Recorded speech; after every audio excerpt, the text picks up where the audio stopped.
This program is a presentation of UCTV for educational and non-commercial use only.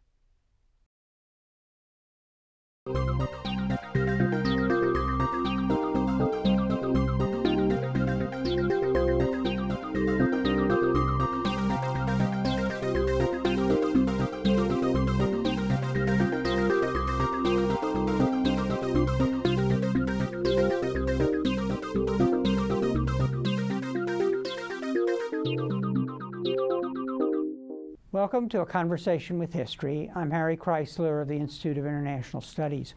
Our guest today is Andrew Scott Cooper, who is the author of The Oil Kings: How the U.S., Iran, and Saudi Arabia Changed the Balance of Power in the Middle East.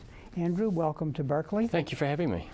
Good to have you here. When did you get interested in this topic? Well, I was very young when the Shah was overthrown, and I was always interested in international affairs as a kid. So from about the age of 10, Iran was always in the news, and I was very interested in why the revolution had happened. And really I kept waiting for the book to come out to explain the pre-revolutionary part of the US story in Iran, and that never happened. There were a couple of books that came out, not written by historians, and they weren't investigative, and they were speculating on what might have gone on behind the scenes. So it was really when I was 5.5 years ago, I began my own research while I was working in New York, just for the interest. Let's do a little background here. So what was it as in this period when the Shah fell, were you just somebody who was interested in current events? Yeah, from the age of 10. I see. I collected newspaper scrapbooks. I see. So, the evening newspaper would come home. I would take it from my father. Sometimes I would take it from him, and then I would cut the world news page out, and then I'd give it back to him, and he never noticed it was missing. And then I would cut out the clips that interested me, and I began scrapbooks that over a period of years began multiplying. And then I was able to, I think I really probably learned quite good analytical skills because I was taking subject matter from all over the world and then reading everything very carefully, and then I'd go to the library and do additional research. And you were based where? Where were you? In Wellington, New Zealand. I see. And so was it kind of inevitable that you would become both a journalist and a historian? Looking back, yes, yeah. I've always loved history, and I began at that same time reading history books and became really absorbed in different topics. So the Russian Revolution was a huge thing with me. And I'm generally interested in revolutions because French, Iranian, and Russian, because of the complexity and the vastness of a big revolution, not a small one, but these big ones. And the case with Iran, I think, was that this big piece of the missing puzzle was the background story to the Nixon and Ford years. And I just kept waiting for someone to write that book, and it never happened. And I thought, well, if no one's going to do the research, I had background as an investigative researcher, and I thought I would start. Mm-hmm. And when we look at this book, it's quite impressive. You're using both sources in Iran and in the National Security Archives in the United States. And what was the problem of access there to these materials? Were the materials being revealed because enough time had passed, say, with the national security documents? The big find these are the papers of Brent Scowcroft. Scowcroft was Kissinger's deputy from 73 to late 75, and then he was the national security advisor. And Scowcroft's great asset is that he was the note taker. In every meeting where Iran or oil or Saudi Arabia was discussed, Scowcroft was the silent man in the room keeping the notes. And he was an exemplary note taker. He didn't just summarize conversations as Kissinger did, because Kissinger wanted to control what his colleagues would see coming out of a meeting, but he also wanted to control what scholars and historians would see. And he did a pretty good job of that for about 30 years. But when Scowcroft donated his transcripts to the Ford Library, suddenly we have actual verbatim conversations of what was going on in the Oval Office between the President, Secretary of State, and anyone else in the room, including the Shah. This is the first time we've actually read the Shah speaking in his own words to the highest US officials in privacy, you know, behind the scenes. So the Ford papers were very important. I integrated them with the diaries of Asadullah Alam, the Shah's closest aide at the time. That hadn't been done before. And then my search really branched out. Also, as my research grew, I began having to look for different source materials. And then right at the end, I approached the principals for interviews and was quite pleasantly surprised with the response. And when you say the principals, you are talking about who, in addition to Scowcroft? The surviving members of the cabinet who dealt with oil and Iran. You're really only talking about Secretary of Defense Schlesinger, and Frank Zaab was the second energy czar. People think the word czar is a contemporary one for a US cabinet official, but actually Nixon came up with the phrase back in late '73. So it was Zaab and Schlesinger, Scowcroft, US diplomats who had served in Tehran either before or during the revolution. And then on the Iranian side, there are only a couple of people left who could help. And that's because the Shah controlled the flow of information. I mean, he really held it tight. So even if you talk to someone close to the Shah, they would know part of the story, but they wouldn't know the rest of the story. So I interviewed Ardashir Zahedi, who was the Shah's ambassador to Washington in the 1970s, and he was quite forthcoming. And when he saw that I knew quite a lot of information he didn't know, he then told me his part of the story. Mm-hmm. As you piece this material together, was there an aha moment or just a series of moments as this picture began to emerge with the documents and the interviews and the sort of the bilateral description of ongoing events? I have to say that there were a series of real aha moments. And it wasn't until I was writing the narrative and moving through the narrative with all the strands coming together that this sort of extraordinary episode in late 1976 occurs, where there's a showdown, a confrontation between the president and the Shah over oil prices, that because no one had known about it and no one had written about it before, the nice thing for a researcher, a scholar, is that this is fresh territory. The risk is that I'm flying blind in a sense. I have to be very careful with my sources. I have to be careful in the context that I place them in. So I sort of backed up a little bit, and there were documents where I thought that they were so extraordinary, or where I could not put them into a historical context or framework, and I took them to my interviews. And I asked Schlesinger, Zaab, Scowcroft, Zahedi, did this really happen like this? And what am I not understanding this conversation, because it seems extraordinary to me. Here you're discussing an invasion of Saudi Arabia. I mean, how did that come about? Mm-hmm. So there were episodes like that. I remember in the book, with regard to Schlesinger, you actually, on occasion, were telling the principals things that they didn't know. Is that correct? That is correct, and that was an aha moment, actually. We had a great interview for 3 hours, and he wanted to talk about the Shah. The catastrophic failure that occurred in Iran in 1978-79 is something that the policymakers at the time are still thinking about.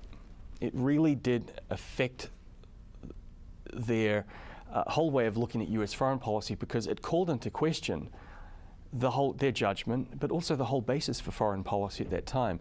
So Schlesinger was very forthcoming, and there were on one key issue, which was this huge sale of F14 fighter planes to Iran in the mid-70s, a sale that he had opposed as Defense Secretary and tried to challenge.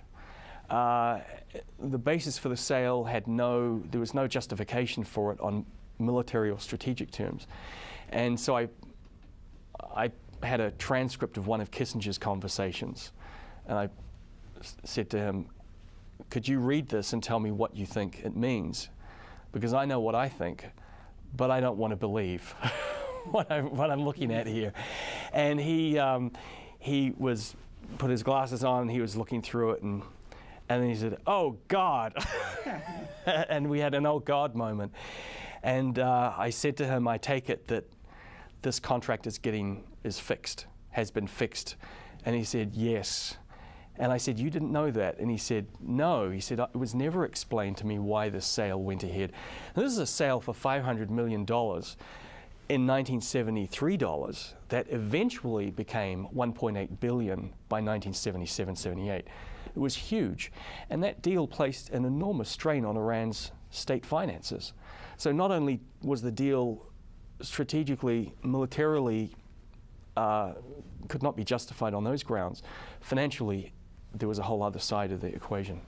Let's go back now and set the context of the book, and then we'll walk through some more of these personalities and kind of the big issues that were going on here. This is the decade of the 1970s, and American foreign policy is confronting a changing world. Nixon is the president, Kissinger is the national security advisor. Let's walk through some of the big issues for them. The Vietnam War is being drawn down. Mm-hmm. What are the implications of that for the way they're thinking about the world? They're understanding that politically their hands are tied at home. There is this impulse towards isolationism at home, but they want to maintain U.S. power projection around the world. So how do you do that when Vietnam is still very much a hot war in '69, and it takes them several years to wind it down? In the meantime, and that's sort of on Southeast Asia, East Asia side. Meantime, in West Asia, the British have announced that they are leaving the Persian Gulf. They're pulling back east of Suez for the first time in 100 years. And the fear is that that's creating a power vacuum for the Soviets and for radical Arab nationalists in the area. This is coinciding with U.S. need for more oil. The U.S. economy is growing, it's booming at this time, and U.S. energy consumption is soaring. And U.S. oil production is about to peak. So you have this convergence of the Soviets and containment and also oil. And they had to find a way to secure West Asia and the oil fields of the Gulf, hopefully without putting any U.S. troops in there. And I suppose you could see the Nixon doctrine, in our terms, we would say what he was trying to do was outsource national security to regional allies. And I thought Schlesinger came up with such a great term in our interview, which is that the Shah was our gladiator. And we were looking for gladiators to do the fighting for us. And if we want him to fight for us, we have to give him what he needs to get the job done. That then became the real issue with the Defense Department and State Department. How much does the Shah need? Does he have the money to pay for it? And should we go so far as to give him everything he wants, or most of what he wants? So they were facing this changing world in the late 60s, early 70s.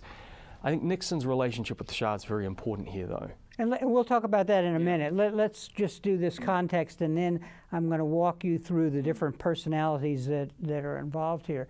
The state of the Cold War is what? Because this withdrawal from Asia, this new need for oil, is coming in the context of movement toward détente, yes. But on the other hand, still very great concerns that the Soviets had their eyes on the Persian Gulf. Yes, détente. In fact, the Shah the Shah was very worried that détente would lead the US to cut a deal with the Soviets over the Persian Gulf or over Iran. And that had happened in 1941 when Iran was invaded during the war. So Nixon and Kissinger viewed détente as the best possible way forward for them to maintain US power projection while opening ties to China, sort of holding everything in place while they could get the armed forces repaired after Vietnam and draw down in Vietnam. And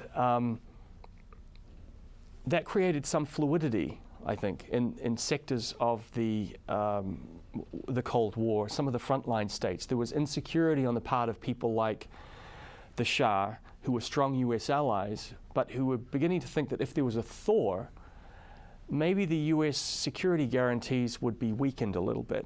Maybe, and he thought, I'm going to have to look after myself. And he was very upfront with Nixon about that. And what about the regional balance of power at this time? Because we're not just talking in a way about the Shah, but we're talking about Iraq, its neighbor. We're talking about Israel. We're talking about Turkey. So what was going on here was a struggle to define a new balance of power in the region in the context of American withdrawal from Asia and in the context of détente, but still worried about the Soviet Union. Yes, they were looking for this centurion, I suppose, in the Persian Gulf. That Nixon and Kissinger believed they needed a launching pad in the area. Israel in 69 to 71 was a strong country, but it was a small country. Nixon had a much better relationship with the Shah. Iran was, nearly 30 million people at that time. Turkey wasn't ready for that role, and it was too far out of the area. Saudi Arabia was far too weak and vulnerable. I mean, at that time, Saudi Arabia, I think, had about 4 million people. So Iran appeared to them to be the best logical place to have this new power dichotomy in the area. Now, they were worried about Iraq, which was leaning towards the Soviets. They were also very worried about India. And I think that was one of the aspects of my research I wasn't expecting, is that they saw the Shah as balancing Indira Gandhi in India. They were very worried about Pakistan. Pakistan was right between the two countries, was chronically unstable, as it is today, and was a classic buffer state. It didn't seem to serve much purpose except to keep Iran and India away from each other and separated. And the Shah was more than willing to do that job for them, to take on the responsibilities and the defense burden after the British left. But he made it very clear, if I do this, you have to lift the restraints. Restraints on? On arms sales and oil prices. I see. So, and I guess the other element here that we, of course, have to remind our audience about, which they may not be reminded about, is this is the period when Nixon is running for re-election, and the Watergate scandal begins to blossom. And the Shah plays a key role in the 72 election campaign, we now know. There had been rumors that the Shah helped Nixon in 1960 with money. Those rumors were never proven. And then in 72, Nixon and Kissinger, especially Nixon on the political side, wants a landslide. He's prepared to do anything to get a landslide. And you see these deals being struck with the Shah. And because this was a relationship that was, when we talked about US-Iran relations in that period, it was really President Shah relations. This was very much Palace White House. The press, the public, the media, the Congress were kept out of the most pivotal aspects of the relationship, and there's very little paper trail at that time. So Nixon liked doing business with the Shah because he felt that he could conduct it on an oral, verbal basis, and they sent intermediaries back and forth between the two countries. And in late 72, as Kissinger is working on the deal in Vietnam, South Vietnam, to settle the peace accords, they turned to the Shah for urgent help in rushing military supplies to Saigon to get the South Vietnamese on board to sign the peace deal. Because President Thieu, who was the leader at that time of South Vietnam, said, I'm not going to sign unless I get security guarantees and unless I get more military supplies so that I can stand up to the North Vietnamese. And you see Nixon and Kissinger again and again in this time turning to the Shah to do favors for them. And of course that was very important for Nixon's re-election effort. When you paint this picture, and you do that very well in the book, what we're looking at is we're looking at a kind of a new dawn in the strategic challenges the U.S. is confronting, and an administration, well, I should say Nixon and Kissinger, looking to be able to respond to that situation outside of constitutional restraints. Yes. So that what is, to the extent that you have the Shah as a proxy, as somebody who can carry the water as issues arise, you can do that without going to the Congress, which at this time, you know, is focusing on issues like war powers and so on. Yes, they felt that they had to, and the Shah was quite happy to do that, they needed someone who could help them circumvent the rules. And so you see in the back channel communications with the palace, can you send material to Turkey, because Turkey was under, arms sales were embargoed to Turkey for one point. Can you send supplies to another third country? So there was a lot of shifting of manpower and material around the region, and it was all working quite nicely until Watergate happened. And this is where Nixon's political collapse starts to impact the relationship. And the Shah is actually strengthened by Watergate. So yes, I mean, they were looking for ways to circumvent the laws of the land, I suppose you could say. And Kissinger was frustrated when, after Watergate, the Congress reasserted congressional power, and those deals became very, not just risky, but quite unsound. I get the sense in your book, once this context is defined, that on the one hand, Kissinger and Nixon had a perception of how the Shah could be used as an instrument of their power. On the other hand, I have a sense that they were making it up as they went along. And thirdly, I have a sense that there was a lot that they really didn't understand about the changes in the world economy. Is that correct? Are all three of those correct? Yes. And talk about, let's go back to this whole situation with oil, because again and again in your book, one gets the sense that Kissinger didn't get it.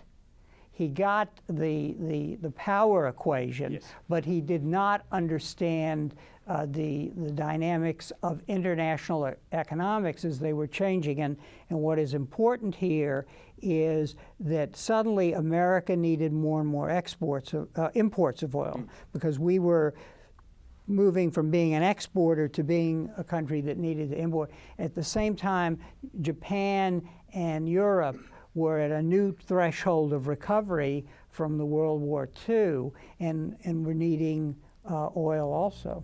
Yes, I mean the US, after US oil production peaks in 1970, the US enters the world energy market and is suddenly competing for oil supplies against its major trading partners. So this pits the US, Europe and Japan, the industrialized democracies of the West, against each other for the same shrinking pool of oil. And the market tightens. And I think Nixon had more of a grasp of this than Kissinger. Nixon was beginning to understand the geopolitics of it, the economics as well as the geopolitics. But Kissinger was just not interested. I mean, there's one issue, it's one thing not to understand it, but to not understand it and also not be interested in learning about it creates a series of blind spots. And he, again and again, it seemed to me that he didn't pull in the people who could have helped him. And in fact, he pushed them away. And you see this quite interesting, I think, split between the Kissinger people, the geopolitical side, and the economics and finance people in Nixon, especially in Ford's administration, and they're the ones who start to fight back.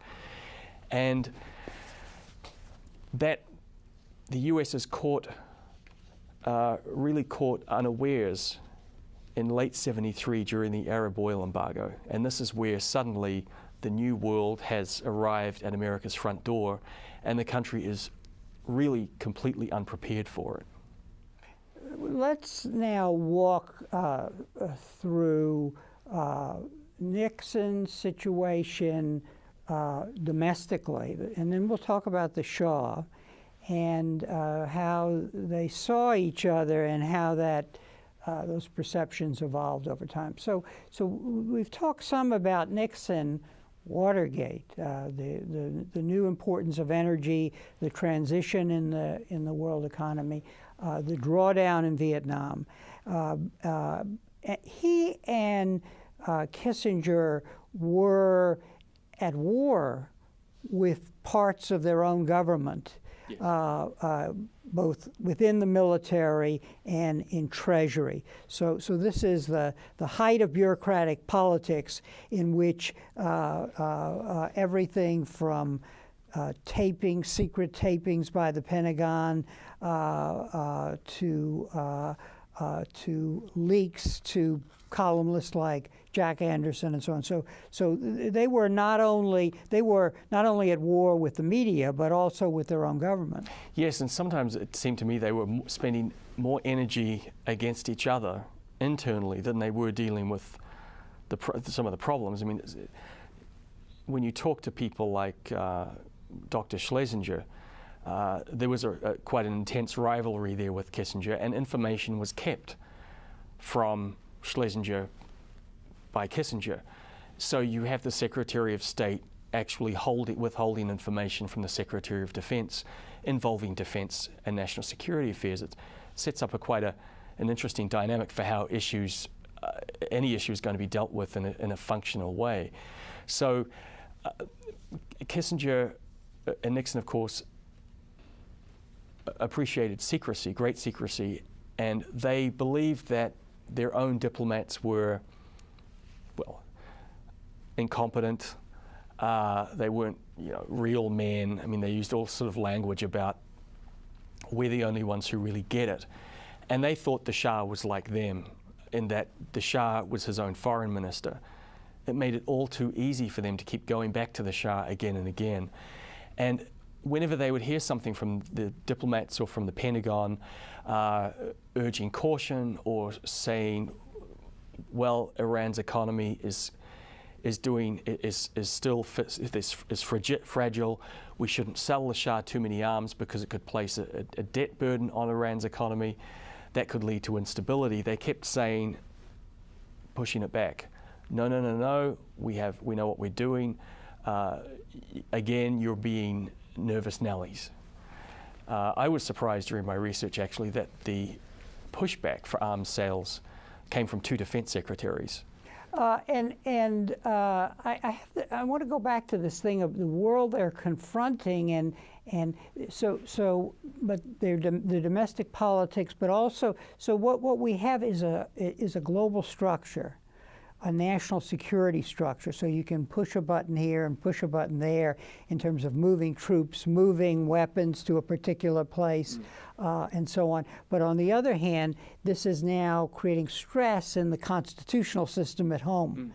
And so what you have are Kissinger and Nixon as navigators in this world, willing at some point seems to pay any price to implement what they see as a geopolitical goal and a way of doing that, implementing that goal. Yes, and they needed partners and allies to help them do it.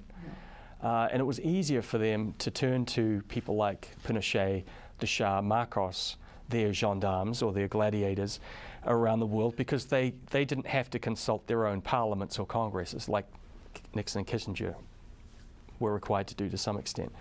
So if they wanted to make deals and quick deals, it was very easy to go to the people like the Shah, but of course the Shah had his own nationalist impulses too, and he had his own reasons for wanting to do favors with them.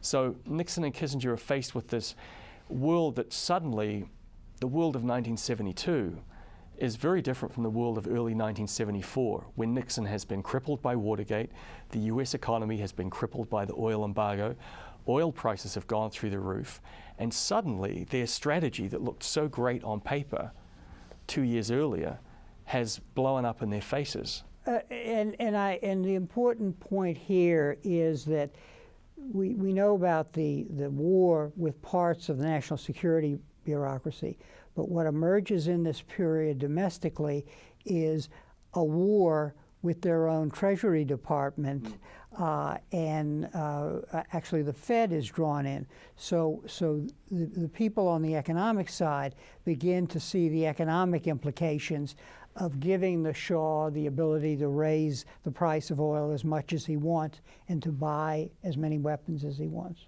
Yes, and it was a very sharp divide that I wasn't expecting when I began the research at all.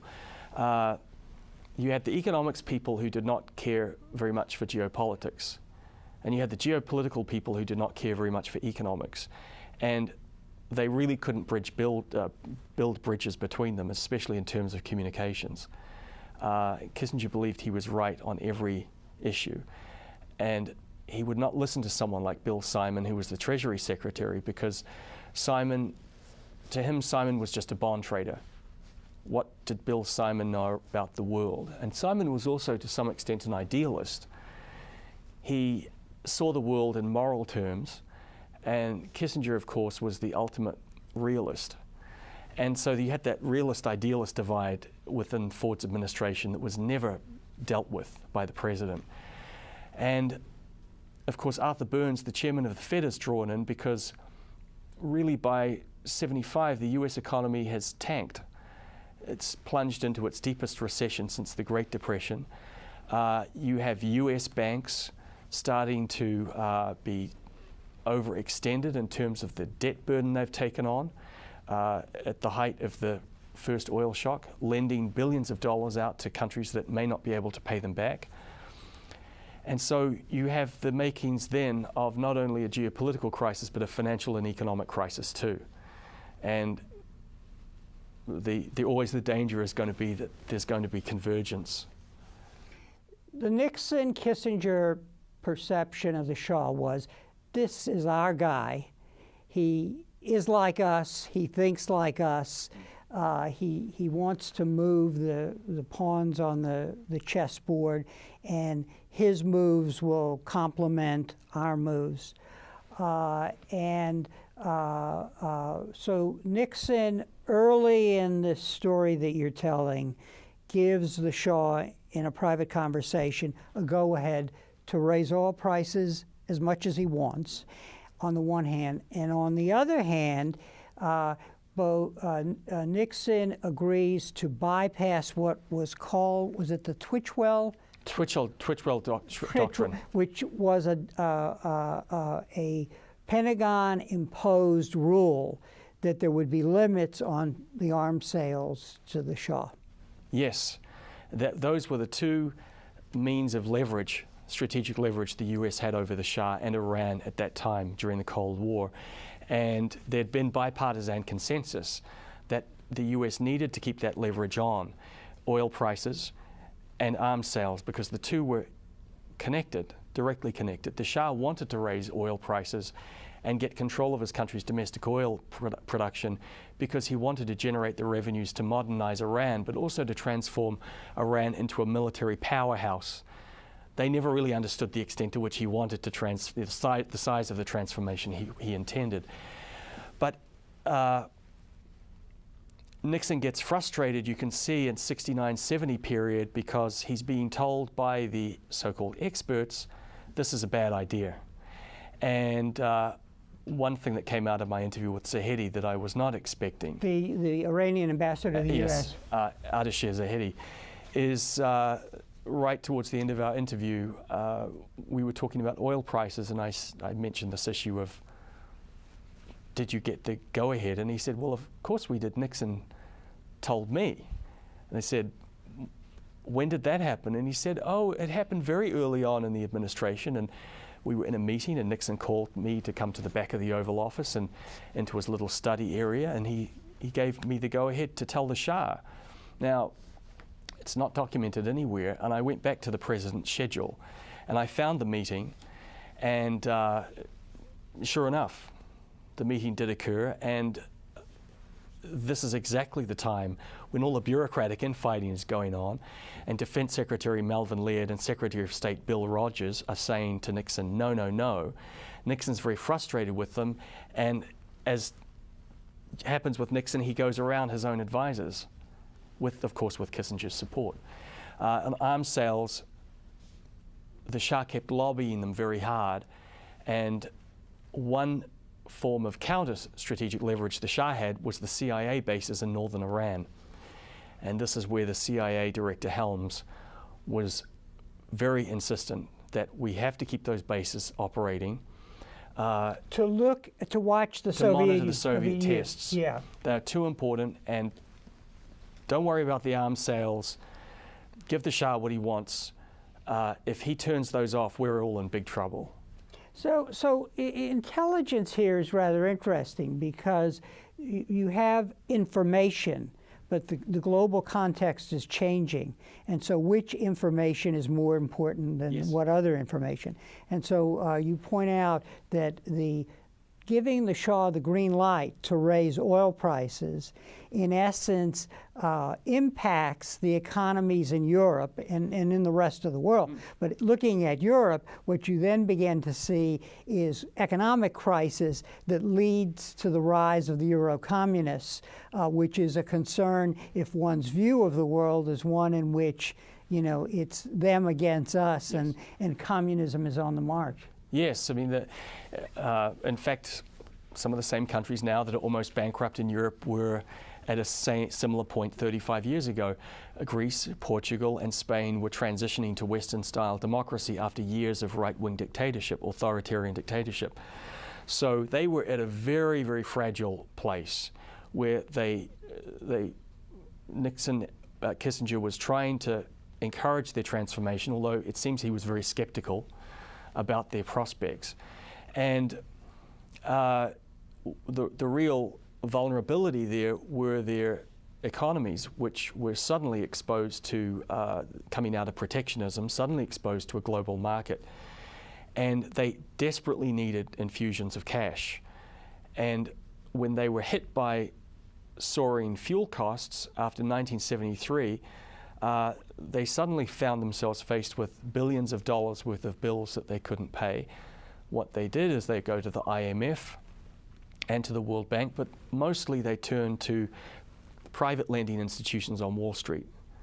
And this is the connection we see between Kissinger's strategy with the Shah, Nixon Kissinger's strategy to raise oil prices destabilizing Southern Europe, and then Southern Europe exposing weaknesses in the US banking system. So here we have a situation where focusing on a client who's going to become an arms depot and an actor in the region that is of great concern, giving him a green light, unleashes forces that essentially threaten America's larger geopolitical position. Yes, you have the superpower, in essence, creates a super client. The super client then starts to manage the relationship.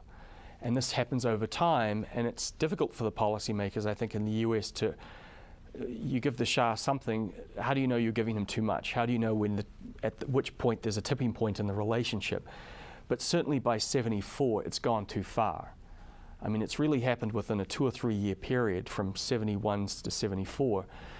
And suddenly the Shah is the one who's, it's a case of the tail wagging the dog, I suppose you could say. But the Shah was more than a client by then, because with 32 million people, he was the dominant force within OPEC, and he was beginning to dominate the whole of West Asia. He wanted to go down into the Indian Ocean. He wanted to project Iranian power down the East African coast. There was nothing in his mind that could stop him, except money. This analysis really leads one to the conclusion that Nixon, Kissinger, and the Shah set in motion forces with an extraordinary impact on Iran itself, leading to inflation in an unequal society, in a society that did not have the infrastructure or manpower to absorb all the monies that were now coming their way and all of the material and weapons. Talk a little about that, because in a way, the Shah and American policy sets in motion the implosion of that country. Yes, Iran's economy essentially imploded earlier than I think we thought. Really, by the summer of '74, you're seeing double-digit inflation, the economy's heating up, and this is the point at which most of the oil stimulus has not actually hit the Iranian economy yet. The stimulus from 1973, when oil prices rose fourfold. But they were warned. I mean, the CIA, they didn't, I wouldn't say they did these exhaustive analysis of what might happen, but they did warn Kissinger and Nixon that the Shah was driving Iran's economy too hard. He had a history of doing that. And that's why we had leverage over him, to try and make the transformation of Iran to a pro-Western secular state manageable. The Shah wanted to go too quickly. And the stimulus was a bit like a drug overdose for a patient that couldn't absorb the drug within their system. I mean, the whole country was high on the fumes of oil profits in '74, '75. And unfortunately, a great deal of that money was wasted, squandered, and ended up in the pockets of people who were engaged in corrupt practices, some of them American, most of them Iranian. And so Iran's economy starts shaking in '74. By '75, it's actually headed into a recession. And this is when you see the first explosion of unrest in Iran. You see, especially in '77, the people who were the first to be laid off were young, unskilled, uneducated men from the provinces who had poured into the Iranian cities to work on construction projects. They tended to be more religious, conservative. When they were thrown out of work, they're standing on street corners looking for something to do, so they were the kindling for the revolution to come. And what we missed, and if the Shah didn't miss it, he didn't do anything about it, was really the rise of the mullahs, basically, and the extent to which an Iranian tradition of Islam, and a conservative Islam, an extreme Islam, a Shia Islam emerges and becomes the motor behind the dissent. He was more Western in his thinking. He was as Western in his thinking as Nixon and Kissinger were, and I guess in that post-World War II era, when there was the liberal secular era, the Shah believed. In 1963, he used force to put down an uprising that Ayatollah Khomeini was involved in, and that was regarded at the time by the Americans and by the Iranian political establishment as the final victory over the mullahs. In fact, he just pushed them underground, and the unrest began simmering like a volcano. Not once in any of the documentation did I find an analysis by the US of how economic problems in Iran would benefit the clergy. The threat to the Shah was always seen coming from the left, never seen coming from the right, let alone the religious right. I mean, the idea that priests could overthrow a king was something beyond the comprehension of certainly beyond Kissinger's comprehension. They did know who Khomeini was. They had a general sense. But the Shah's power base was regarded as authoritarian right. So the fear would always be a nationalist coup from the left, another Mossadegh, and they were really quite agitated by Gaddafi at this time. Gaddafi was providing an alternative model for young people in the region. The more radical, the better. And the old-style conservative monarchies of the Pahlavis in Iran, the Saudis, were seen as out of step with what was going on in the region. The end of your story is really the turn away from the Shah by the U.S. government. Nixon leaves office, Ford comes in, and an alignment between the economic forces in the government and Treasury with the Saudis. And so this is a pivotal moment in history where the U.S. government embraces the Saudis. The Saudis show restraint in the pricing of oil. They put the Shah in his place, saying, no, there will be caps on the rise of price, and they open the spigots of their oil reserve, which it's an amazing story. Yes. And both the story of Iran and the story of our new relations, our reinforced relations with the Shah, set the stage for today's world. Yes, I was wondering when I did the research the extent to which US policymakers at that time understood what they were doing. I mean, did they really want a new relationship with the Saudis on that scale? Was I looking at the material from hindsight and making, was I reading something into it? But it was actually General Scowcroft who gave me he to some extent broke the mystery of this new relationship in our interview, which was right at the end of the book writing process. And he was the one who used the phrase breaking OPEC. Breaking OPEC. I hadn't dared use the phrase breaking before because it seemed like such a dramatic thing to say, such a severe use of words. And he said, no, we were trying to break OPEC. What we wanted to break OPEC without hurting the Shah. So they had this plan for the Saudis to flood the market. They were very concerned about the Shah's, what was going on in inside Iran already by '76. They were concerned about the Shah's behavior, and they wanted to dislodge the grip he had over OPEC's decision-making process because Iran was the dominant member of the cartel. They were always waiting for the Saudis to kind of step up to the plate. By '76, you see a realignment happening. The Saudis are feeling ready to confront Iran within OPEC, but they want US security guarantees before they do it. Quite sensibly too. So they cut the deal, and the power struggle goes ahead within OPEC. The Iranians are driven out of the market after oil prices are held down through '77, and I said to General Scowcroft, were you aware that within 9 days of that happening, Iran's oil revenues collapsed by 38%? And I said it got worse from there on out. And he acknowledged that it seemed to be something he hadn't thought of much before. But I asked him, did you do risk analysis of what would happen to the Iranian economy if oil prices didn't go up in 1977? Because I said, I know you did a risk analysis for the US economy if they went up, but did you look at what would happen to the producers?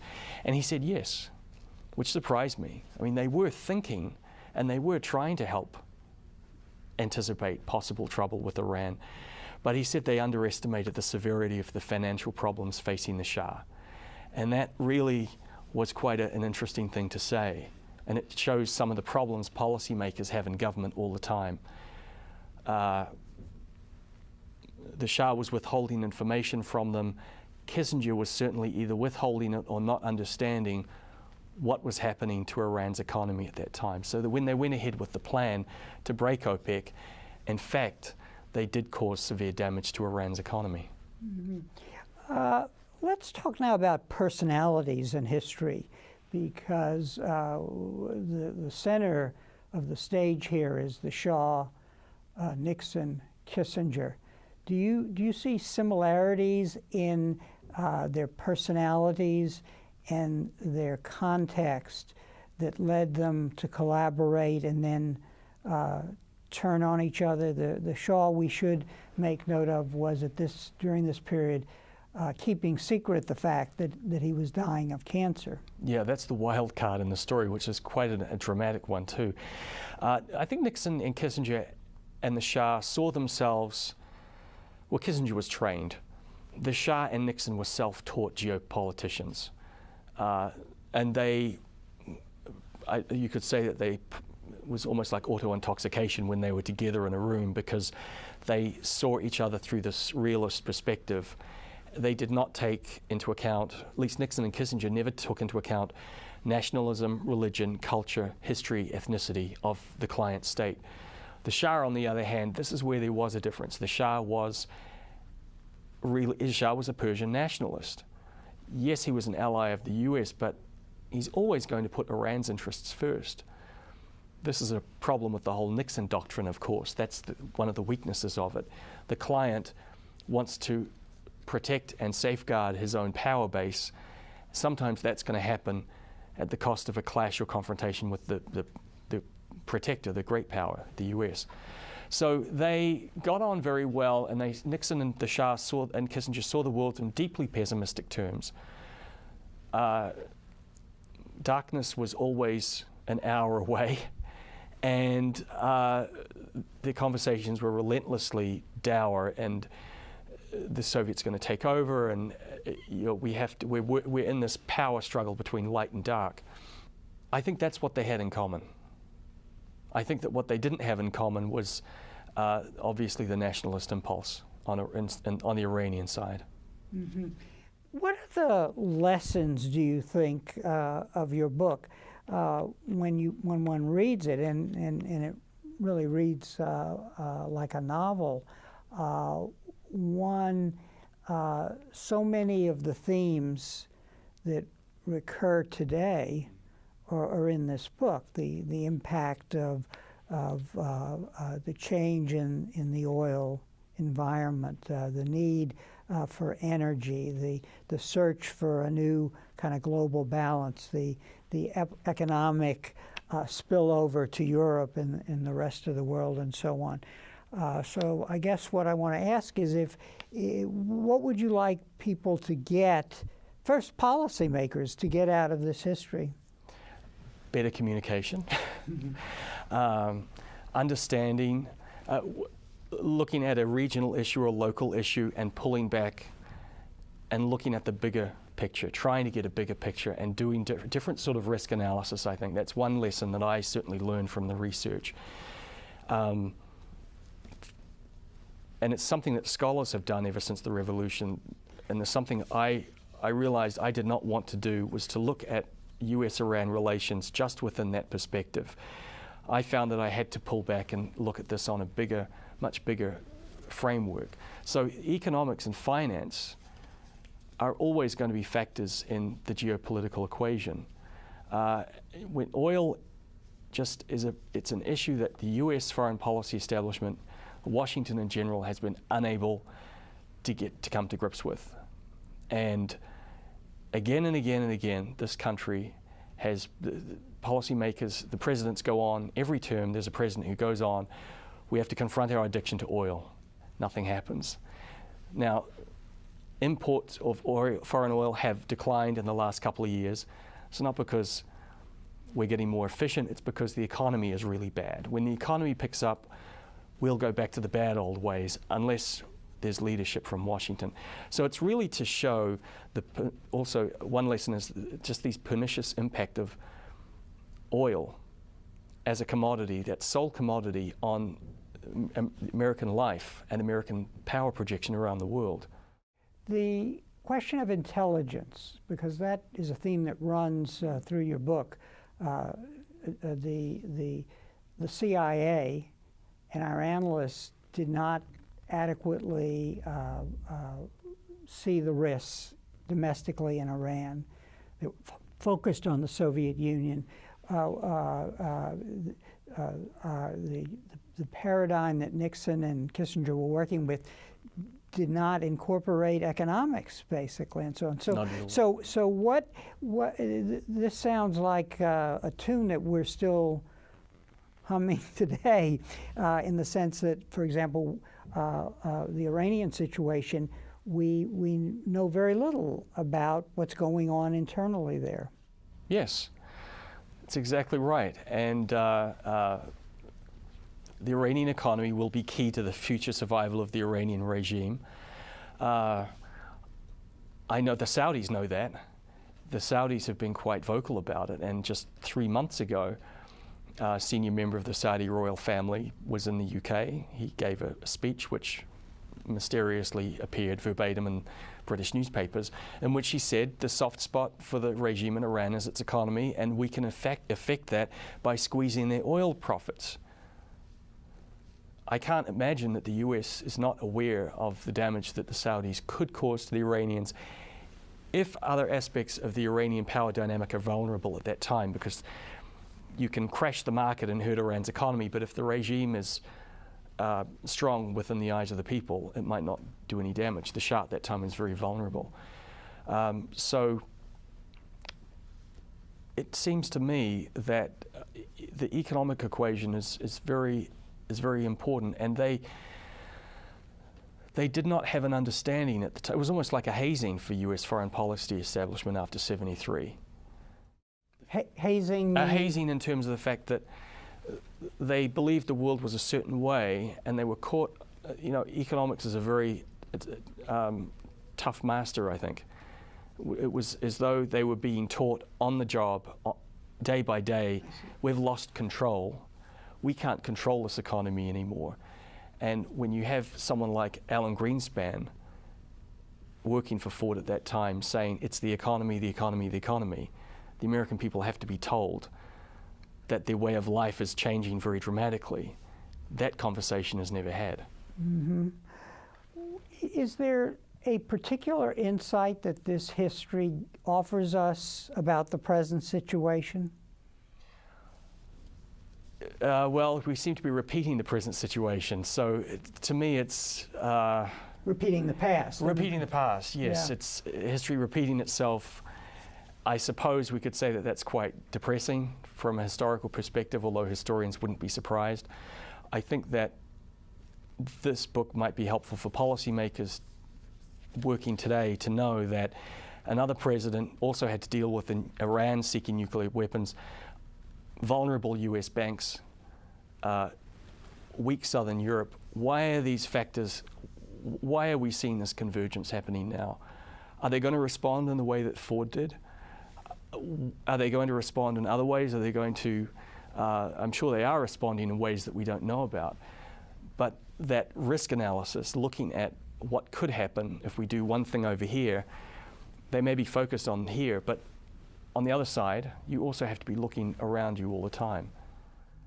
And I think that a lesson also, if I may say, is that the desperation of our leaders, where they close the circle of information, is very detrimental, both for the region, the states in the region, and for America's long-term interest. Because they're only talking to themselves. Yeah. And when you operate in secrecy at the highest levels, the air is not it's not fresh air coming in and fresh perspectives. And we all understand why they have to make decisions in secrecy, but you can't shut the actual experts out within your own bureaucracy. On that note, Andrew, let me show your book again, Oil Kings, How the U.S., Iran, and Saudi Arabia Changed the Balance of Power in the Middle East. It's a great read, and we couldn't cover everything, so people should go out and buy the book. Thank you very much for joining us. Thank you. And thank you very much for joining us for this conversation with history.